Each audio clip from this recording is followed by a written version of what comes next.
നെഞ്ചെരിച്ചിൽ, പുളിച്ചു തികട്ടല്, acidity issues, GERD issues, അങ്ങനെ ഒരുപാട് അവസ്ഥകൾ കൂടെ കടന്നു പോകുന്ന ഒരാളാണ് നിങ്ങളെങ്കിൽ ഇന്നത്തെ വീഡിയോ നിങ്ങൾക്ക് വേണ്ടിയിട്ടാണ്. നമുക്ക് ഈസി ആയിട്ട് ഫോളോ ചെയ്യാവുന്ന ടിപ്സ് ആണ് ഇന്ന് ഞാനിവിടെ പറയാൻ പോകുന്നത്. സോ ബേസിക്കലി നമുക്കറിയാം, സമയത്ത് ആഹാരം കഴിക്കണം, പ്രോപ്പർ ആയിട്ടുള്ള ആഹാരം കഴിക്കണം, ലൈഫ് സ്റ്റൈൽ മാനേജ് ചെയ്യണം എന്നൊക്കെ പറഞ്ഞാലും പലവർക്കും ഇത് പറ്റാറില്ല. സോ അങ്ങനെയുള്ള നിങ്ങൾക്ക് ഈസി ആയിട്ട് ഫോളോ ചെയ്യാൻ പറ്റുന്ന 5 ടിപ്സ് ആണ് ഇന്ന് ഞാനിവിടെ പറയാം. Start your day with black raisin water. തലേ ദിവസം കുതിർത്ത് വെച്ച മുന്തിരി, കറുത്ത മുന്തിരിയാണ് നിങ്ങൾ ആദ്യം കഴിക്കേണ്ടത്. സോ തലേ ദിവസം ഒരു 10 മുന്തിരി വെള്ളത്തിലിട്ട് കുതിർത്തതിന് ശേഷം രാവിലെ ഈ വെള്ളത്തിൽ തന്നെ ഈ മുന്തിരി ക്രഷ് ചെയ്ത് അത് അപ്പാടെ നിങ്ങൾക്ക് കഴിക്കാവുന്നതാണ്.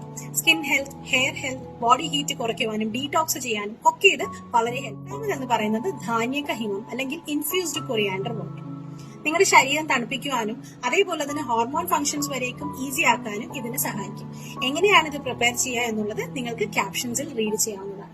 നമ്പർ 3 എന്ന് പറയുന്നത് ലഞ്ച് ടൈം, അതായത് ആഹാരം കഴിച്ചതിന് ശേഷം ഒരു glass of spiced butter milk, അതായത് നല്ല മോരുമുണ്ട്, ഒന്നുകിൽ മല്ലിയില അല്ലെങ്കിൽ കറിവേപ്പില, ഇഞ്ചി ഇവയെല്ലാം ഇട്ടിട്ടുണ്ടാക്കിയ മോരും വെള്ളം ഒരു ഗ്ലാസ് കുടിക്കുന്നത് വളരെ നല്ലതാണ്. നിങ്ങളുടെ ഡൈജഷന്റെയും നിങ്ങളുടെ ബോഡി തണുപ്പിക്കാനും എല്ലാത്തിനും ഇത് ഹെൽപ്ഫുൾ ആയിരിക്കും.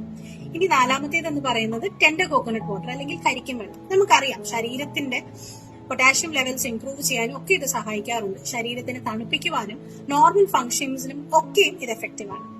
ഇനി 5മത് എന്ന് പറയുന്നത് കിടക്കുന്നതിന് മുമ്പ് 1 ടീസ്പൂൺ അംല പൗഡർ അല്ലെങ്കിൽ നെല്ലിക്കാപ്പൊടി നിങ്ങൾ നെയ്യ് ചേർത്ത് കഴിക്കുക എന്നുള്ളതാണ്. സോ ഇത് കഴിച്ചതിന് ശേഷം ചെറു ചൂടുവെള്ളം കുടിക്കുക.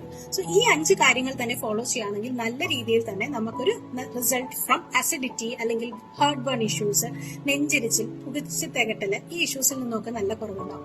പക്ഷെ മനസ്സിലാക്കേണ്ടത്, നമ്മൾ ഓൾറെഡി ഷെയർ ചെയ്തിട്ടുള്ള ഇൻഫർമേഷൻസും നിങ്ങളുടെ ലൈഫ് സ്റ്റൈൽ മാനേജ്മെന്റും നിങ്ങളുടെ ഫുഡ് മാനേജ്മെന്റും ഒക്കെ ഇമ്പോർട്ടന്റ് ആണ്. Thank you.